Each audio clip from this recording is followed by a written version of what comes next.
The Velvet Underground was formed in New York City in 1964 by singer-guitarist Lou Reed and multi-instrumentalist John Cale. Lou Reed, originally from Brooklyn, had been working as a songwriter for Pickwick Records. His work there often involved writing and recording quick, commercially viable songs, a far cry from the avant-garde music he wanted to create. John Cale, a classically trained musician from Wales, had come to the U.S. to study and perform contemporary classical music. The two met and discovered a mutual interest in experimenting with music that combined rock and avant-garde elements. Reed and Cale were soon joined by guitarist Sterling Morrison, a friend of Reed's from Syracuse University, and drummer Angus MacLeese. The original lineup of the band was completed, and they began playing together under various names before settling on the Velvet Underground, a name taken from a book about the secret sexual subculture of the early 1960s. MacLeese was replaced by Maureen Moe Tucker in 1965, whose minimalist and unconventional drumming style became a distinctive part of the band's sound. Tucker's arrival solidified the classic lineup of the Velvet Underground. Association with Andy Warhol, 1966 to 1967.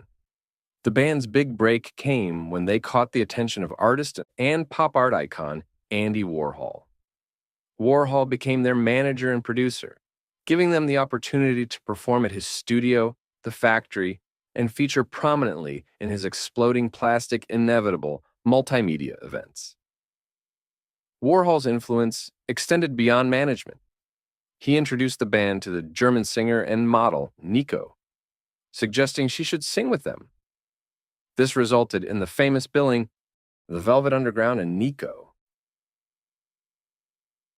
Warhol produced their debut album, The Velvet Underground and Nico, released in 1967. Although Warhol's production was more hands-off, his name helped garner attention. The album featured some of the band's most enduring songs, such as Heroin, I'm Waiting for the Man, Venus in Furs, and All Tomorrow's Parties.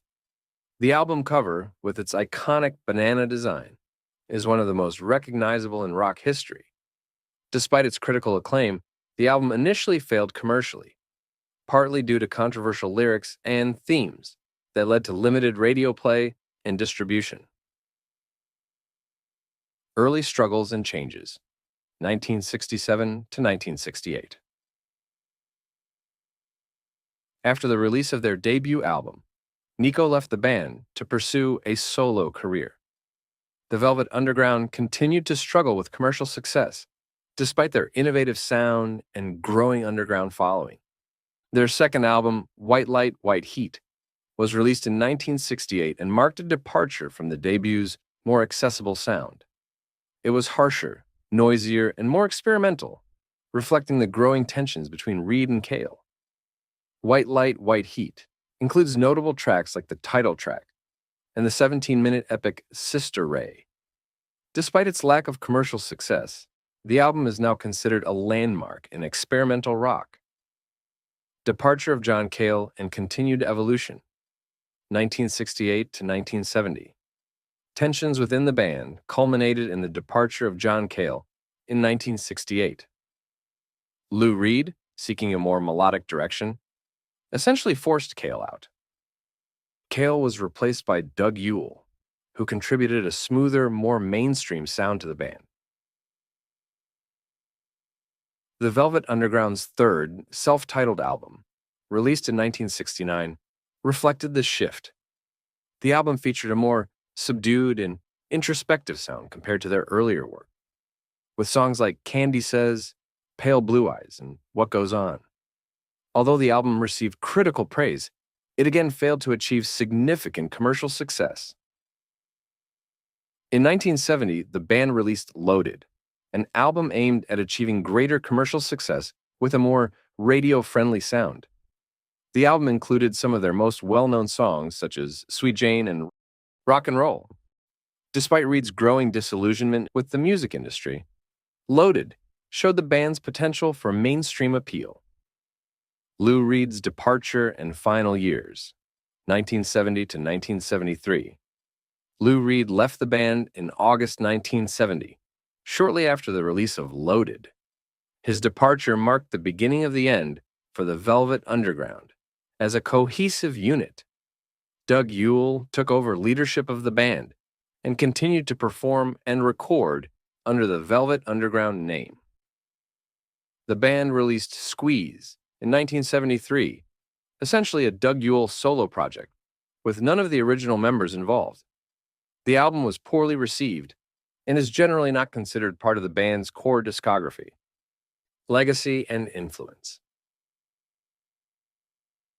Despite their lack of commercial success during their active years, the Velvet Underground's influence on music is immense.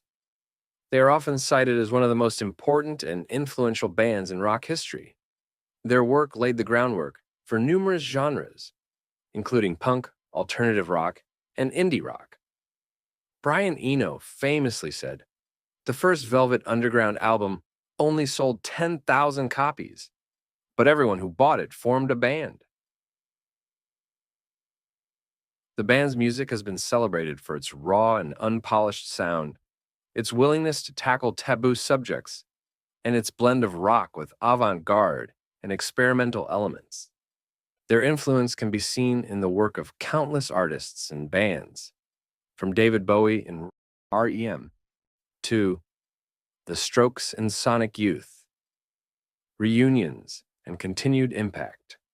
The Velvet Underground's members reunited briefly in the 1990s for a European tour, but the reunion was short-lived.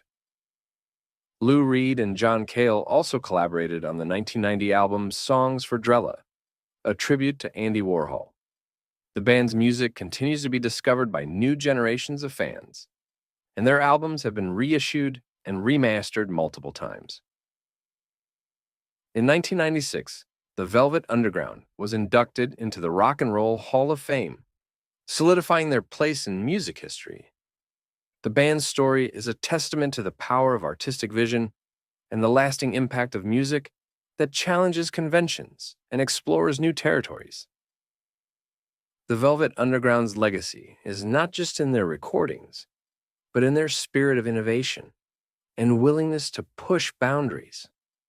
They remain a touchstone for artists and musicians who seek to create something truly original and enduring.